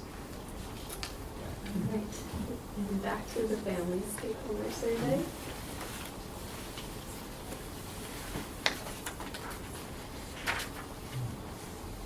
Okay, so on this slide, you can see the survey scale items.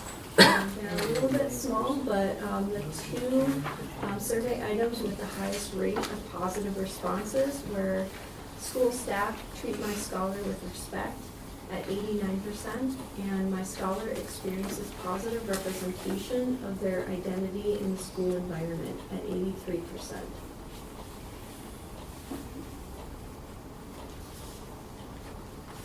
And on this slide, we can see that same scale segmented by race and ethnicity.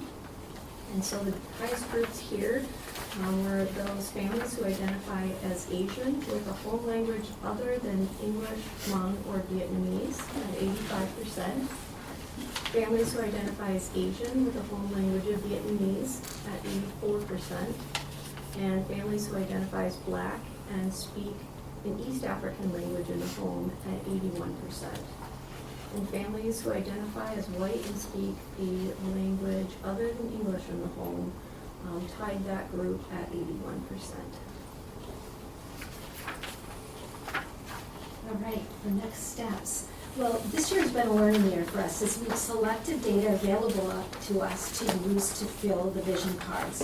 And as we continue to learn to better align the data for each vision card, we will also create systems for collecting data that we feel will have the most impact on the daily lived experience of our scholars, staff, and families. One of the areas that I mentioned before was that process indicators, or the adult actions that contribute to reaching the indicator. And specifically today we were talking about the classroom experience, because we know what adults do in those classrooms matter to students. And so we're going to look for ways to identify and measure what adult actions are contributing to successful and comfortable and safe learning environments for students.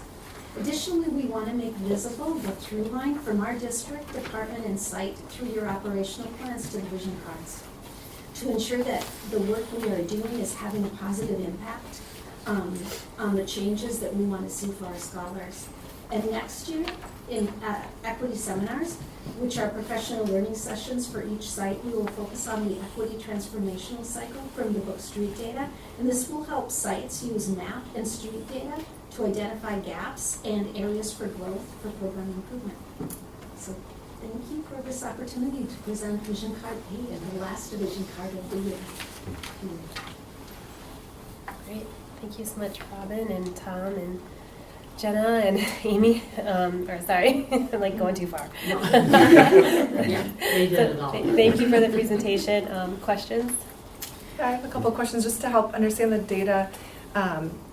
Let's see, this would be on page, the classroom environment. What qualifies specifically as behavior incidents? Really anything that gets coded in our student information system. So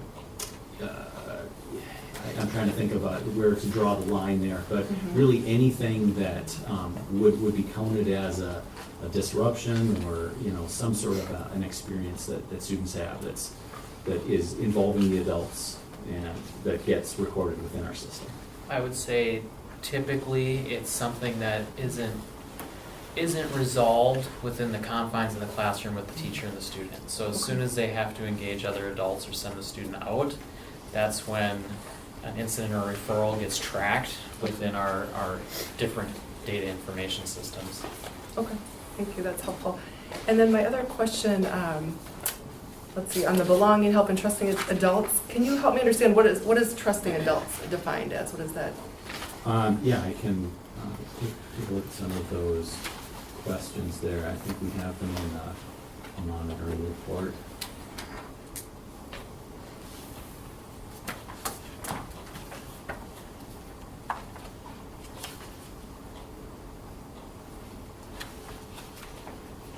Trusting adults includes these questions. Adults in my school believe I can learn and will be successful. Adults in my school trust me. Adults in this school care about me. Adults treat me with respect. and I can count on the adults at my school to help me learn and achieve. It's page 159 in your packet. That's- 159, okay. Yeah. Okay, thank you. Thank you for putting this together. It's nice to see another vision card come into fruition. When will we be able to include data for LGBTQIA groups disaggregated?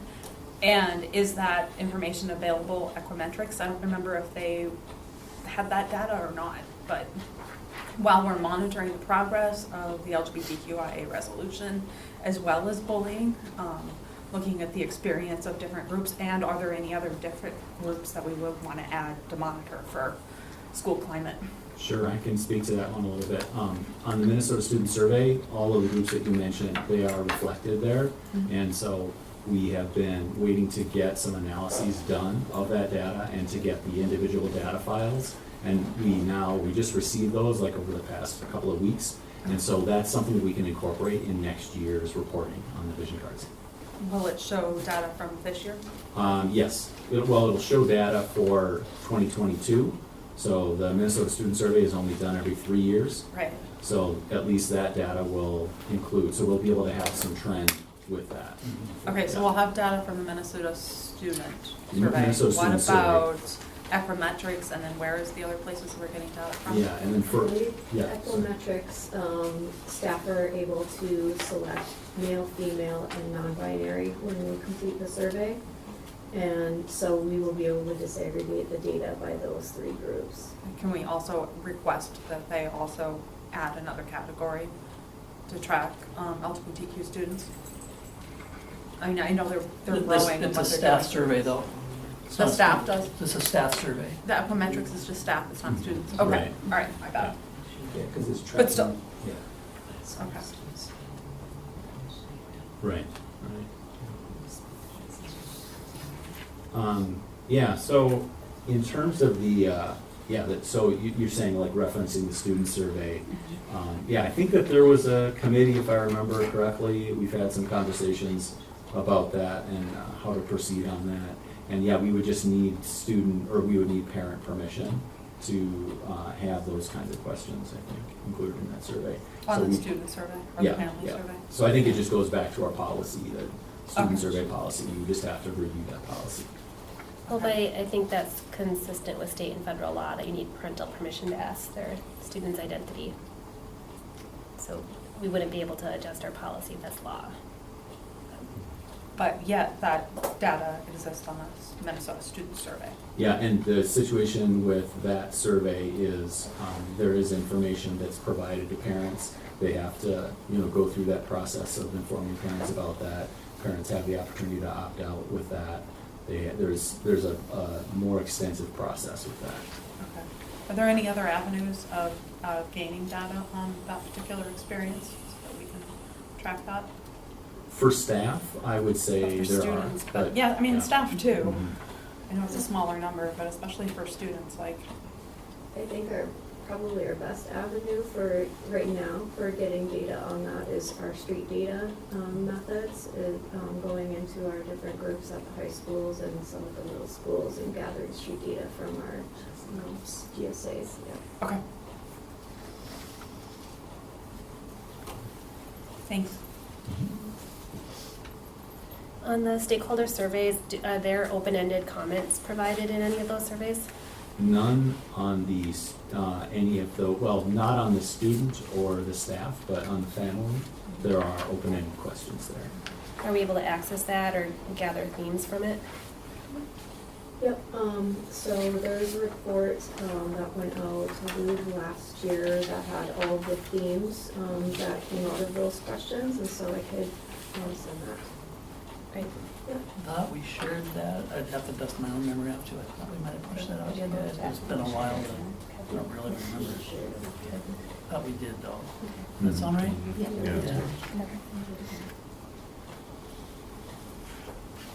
Yeah. I have a couple questions. Tom, on A1, page 134, you talked about the total ratio of the 3 tiers.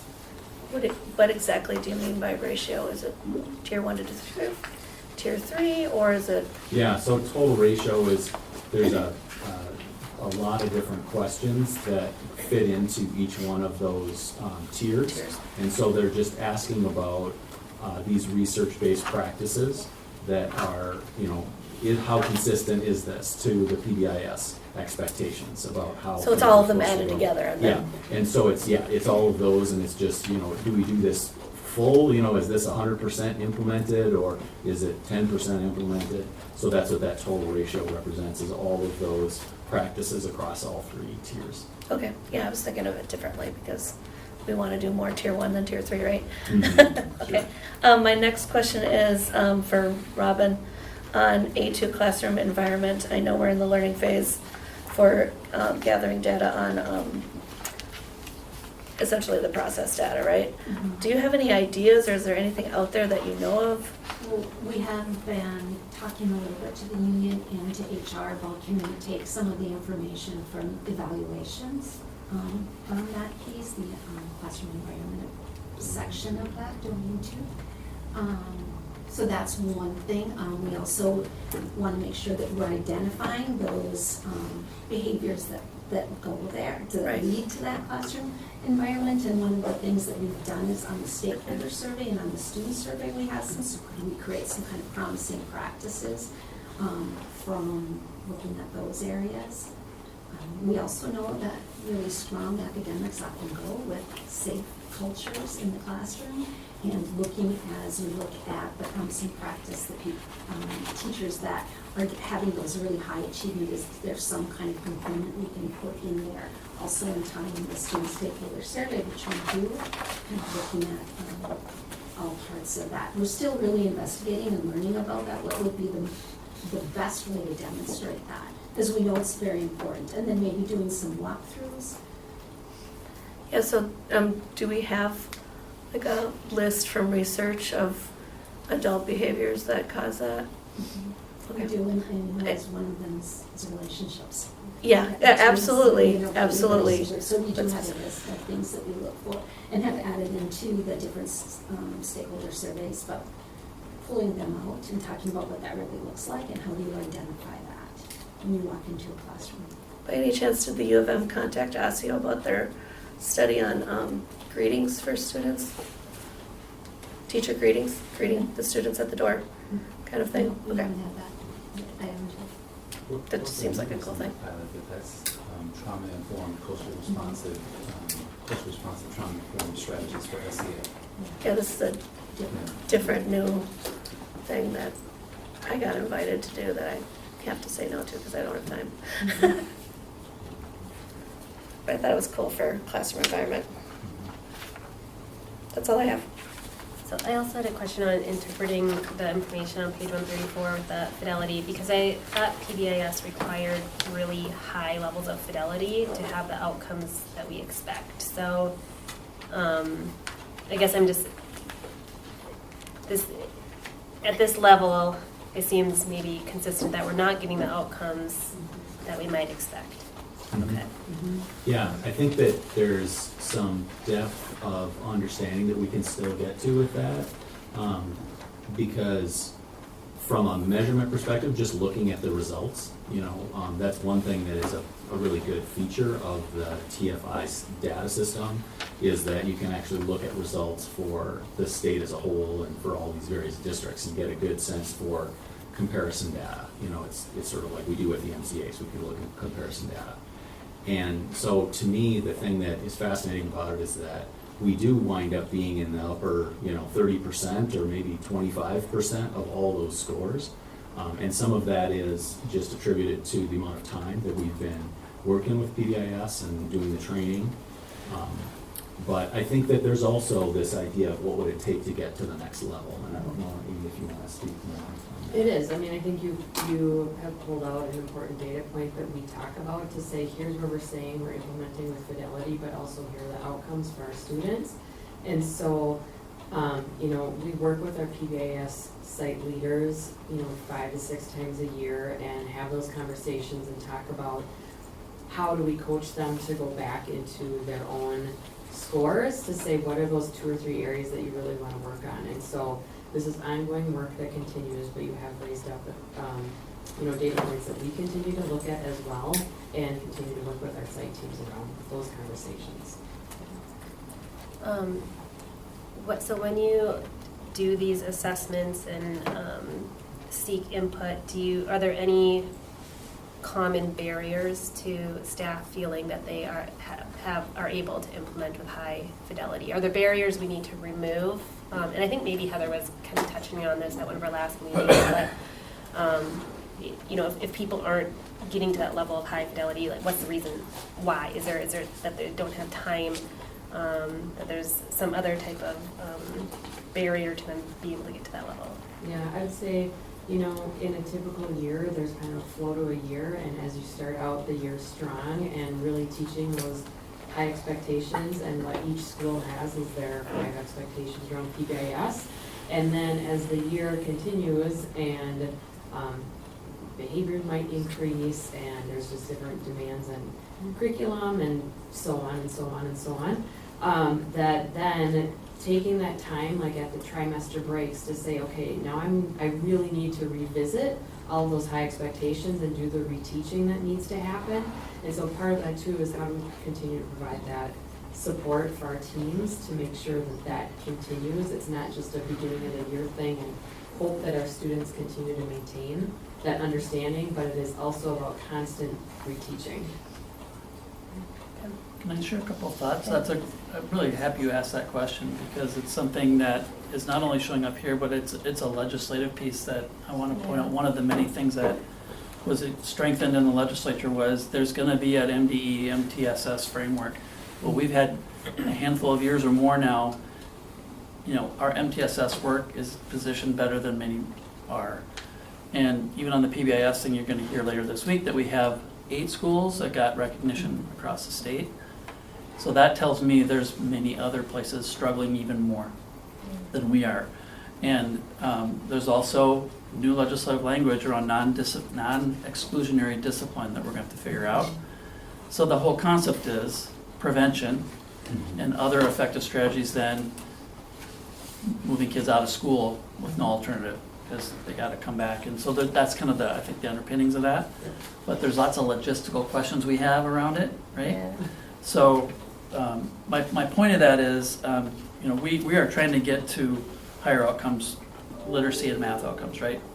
And there's that MTSS work has a huge academic component to it. How do we intervene?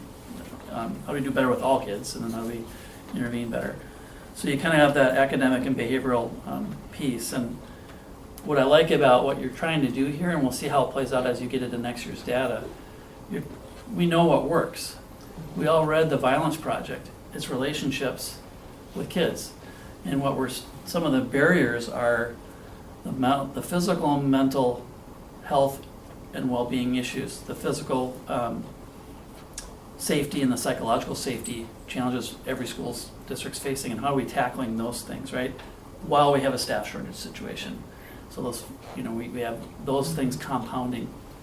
So the systems is really going to be important as we move forward, and how do we, at least from a baseline perspective, we kind of now have a starting point. We can go year over year on how are we doing? Because that question comes up a lot. What does that mean? Like, what does that number tell us when it comes to either our academic results or some of the behavioral pieces? So I think and then also, I was listening to this, I'm like, Tamara, your questions were also getting at what's our staff mental health, their physical and psychological safety needs that I know HR's been working hard to try to address too, so we're taking care of everyone. So it's got a lot of layers to it. What I think will be good for moving forward is now you have a kind of a stronger comparison to see, are we improving? And are our stakeholders telling us we're also improving in addition to what the state gives us? Because some of those things are going to be much, we haven't seen the interpretation yet, but there's clearly an effort right now, at least legislatively, to, especially for districts not doing some of this work, that's going to be a huge lift. Like, we at least have a running start in doing some of the things, and just how do we do it better?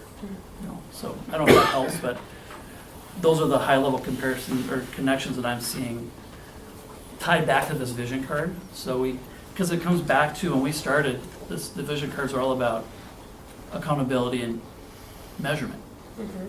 You know, when Tamara was part of that ECAP process, something that came out of ECAP was, how do we know it works? Whatever initiative it is, what's the data that tells us it's effective, right? And is it working for us?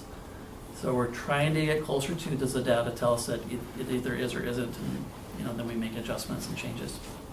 I remember that, you know, that accountability theme being really strong as we were launching the vision card approach, and I think the team's gonna learn, and the board, you're gonna learn too, like, are these meaningful measures, or do we need to make some adjustments once you have more than one data point tied back to it? But you got a strong foundation from a baseline perspective. Yeah, well, there's so many insights in just seeing the pieces of information. So looking at the incidents per student versus the question about students in this class behave the way my teacher wants them to. So it looks like, well, it's only one time per year per student. Seems pretty good. I know my son has had more than that this past year. But then I look at how students are feeling their classroom environment, what their experience in the classroom is. So to me, that's is like what's happening in the classroom if it's not showing up necessarily in the incidents per student. And then back to the tiered system information. So I feel like it's bringing the insight that we need for all of those data points. And I do want to see the promising practices, because I know that we've typically reported those before, and that's really exciting. And I know it's not a measure; it's a underlying tool. So I hope that we do get a chance to see those, because those are exciting. Yeah, we'll just have to probably do that in the fall sometime. And I don't know if there's another one to think about, having been another place where we did measure this, was just how many students in the district have one or more behavioral incidents. Right. Because what it usually tells you is 95% of kids don't have any, right? So then we start to do like, well, then who is it and why is that? And there's lots of explanations for it, right? Versus the perception of, it's different when you get it framed up that way. So I imagine we probably look at it that way. We do that in our schools. Yeah. Yeah. Each individual school does that. Yeah. That could be a helpful background piece of information. I feel like we ask that question every year in this meeting, so we should add it in. Yes, because it is. It's valuable. It is. It really is. One piece that I think is helpful in looking at the data, again, this is back to what's in the monitoring report, but if you have questions about sort of how does Osseo compare with comparison districts and with the state overall, that is something that's linked into the monitoring report, so you can click that link and then it just provides you another page that compares that. It's just using the publicly available data on the state website. And so it's you know, essentially what it's saying is we're just below the levels of the state overall and for the comparison districts in the most recent full year that we have, right, from 21-22. And that's after you break it down by student group. So that's one way of looking at the data. And then, you know, the concept that we're hitting into in terms of the behavior, we want to triangulate across these multiple sources, right? And so that aspect of the behaviors, the number of times that kids are sent out of the classroom or that we involve other adults, certainly one indicator. One thing that we know from measurement is that we don't want to rely too much on staff-reported measures. We want to get to a place where they're not feeling any pressure, they can just be honest about, you know, what they're seeing. We don't want to be in a place where they're feeling like, oh, we got to be showing improvement or progress on this over time. And so that's why we kind of have to keep coming back to, is our instrument solid? You know, are we measuring the research-based practices that we actually are doing or not? You know, let's just be open and honest about it. So that's just, you know, one of those pieces. We do have quite a few different staff survey indicators within this, and that's just a caution that I think we want to have as we go to this. We don't want to create a sense of that they're impelled to respond in a certain way. Well, and the promising practices has been something you've always felt strongly about, and I think a district our size can. One of your constant challenges is the variability across sites. So we're always working against that variability with so many different buildings, and then maybe stealing, like you were getting at, where is it working and what can you learn from that to improve and help those that are struggling with maybe some of the same things. Because there's probably exemplars within our system. Right, yeah, absolutely. Yeah. So I just had a few comments, just more out of curiosity. I don't really have questions. I think everything's been covered. I think one thing that sort of came to mind in terms of identifying types of sites, whether for staff or scholars, is it would also be kind of nice to include data at some point when we're able to gather it for those that are working remotely. So whether that's 279 online or some other form of not having to be in the physical building every day. So that was kind of one that came to mind. Two, I know that we have more work to do in this area, but as we're looking at evaluating climate and environment, I would also be curious to see some quantitative data from exit surveys that speaks more to past experience in the district, and it speaks to some of those reasons as to why they're leaving. Especially as we try to connect that to retention, which I know is a big deal for the district. And then I think the last thing, and I think superintendent just sort of touched on it. It would also be nice to see some data included in the report that speaks specifically to mental health, that actually calls it out versus putting it under a larger umbrella. Just knowing that it's such a huge deal for the district, for families. I feel like we're kind of constantly reminded of that. It would be nice to see some data that speaks to scholars or staff, for that matter, feeling like they have a resource in the district for mental health. If they have a peer or a trusted adult that is a positive influence in their mental health. So those are just kind of a couple of things I felt were kind of missing, but other than that, I just want to say thank you, and always happy to see a new scorecard. I got a question that's related to what Director Brooks said. In the breakdown on the TFI by age level, like elementary, middle school, high school, other schools, what is considered other schools and what's considered high schools, and is 279 online in there? Yeah, 279 online is part of the other sites. Other sites, okay. Yeah, and then CO Education Center. Okay. And OALC. Okay, so OALC is not considered a high school, it's considered other sites.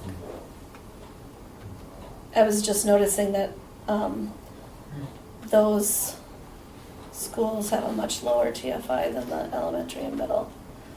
And I can see that, they're high school students, they should know the rules, right? So I'm curious with that data. I know.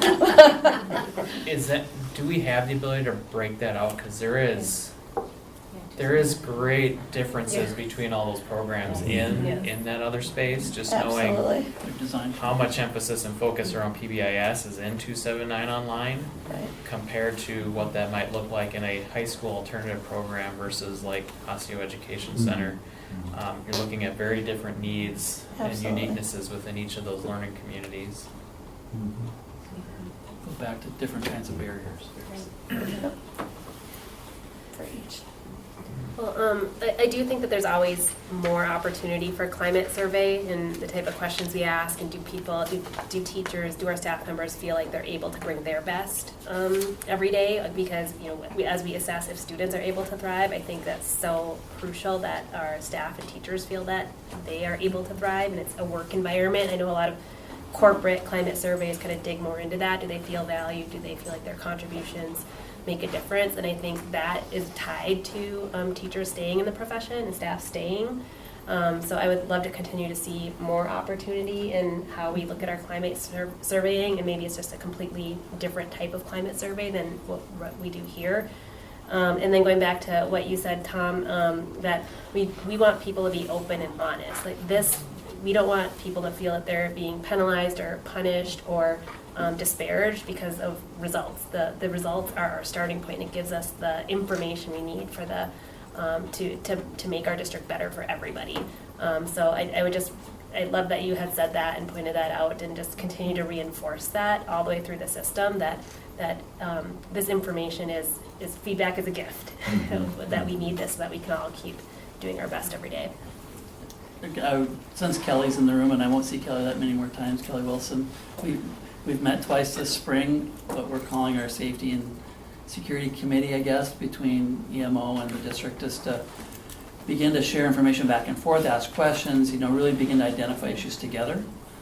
And I believe that'll continue, right? I know we're both leaving, but we've left that with those replacing us, and there's a strong desire to do that. So that's another just partnership on how do we tackle the things that are challenging our staff or our system, and then finding solutions to those things together instead of in isolation. And then, we've talked a little bit about different kinds of climate surveys out there. Hanover has some things, EAB has some things. What would complement what we already do, and to strengthen and add value to the data that our team works so hard to collect. So that's something we'll keep exploring, but there's definitely, and that's been a theme, not just in Minnesota, but across the country. I think that's information we're all hungry for, so that we can get to how do we attract and support our families, our staff, our students, and then keep them. So, but I also want to say that you got to the finish line, you got your fifth one done, so nice work. I just would offer one kind of like zoom out perspective, and that is that there's a complexity of student need that is emerging post-COVID that I think we are strongly encouraged in this moment to think about at each of the tiers of support and the layers of support that we provide, how is that complexity of need embedded in the approach, right? So as we look at our evidence-based approaches, right, is this approach actually going to match and align to the complexity of need that we're seeing as we, as Jenna spoke to, get better at street data and understanding what are those at the street level barriers for our scholars, and so how is at tier 1, tier 2, and tier 3, how is that approach aligned to that? And I think as we see the tier fidelity inventory reported by staff, I think we feel like there's some things that were designed originally for complexity of need that's not today, right? And that as our target sort of shifts away from how we originally designed our PBIS frameworks, we're going to see maybe, unfortunately, more disparity unless we can leverage what we're doing with street data faster. So, It's like we have to do trauma-informed in tier 1. yes, exactly. That's how it's living right now. Okay, are there any other final questions or comments? Okay, anything else? No, thank you. Great. Thanks so much, everybody. Tanya, Appreciate it. could I interrupt one Yeah. second? We know Corey's getting ready to transition to Anoka, and there's going to be a lot of time that we all get to share best wishes for him.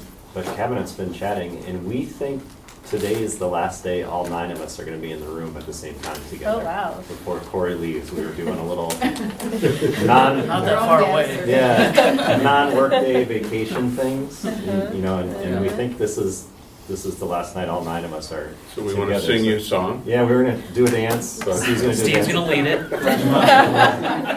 But we just want, on behalf of the cabinet, we all just wanted to say thank you to Corey. We appreciate you. It's been a pleasure working with you.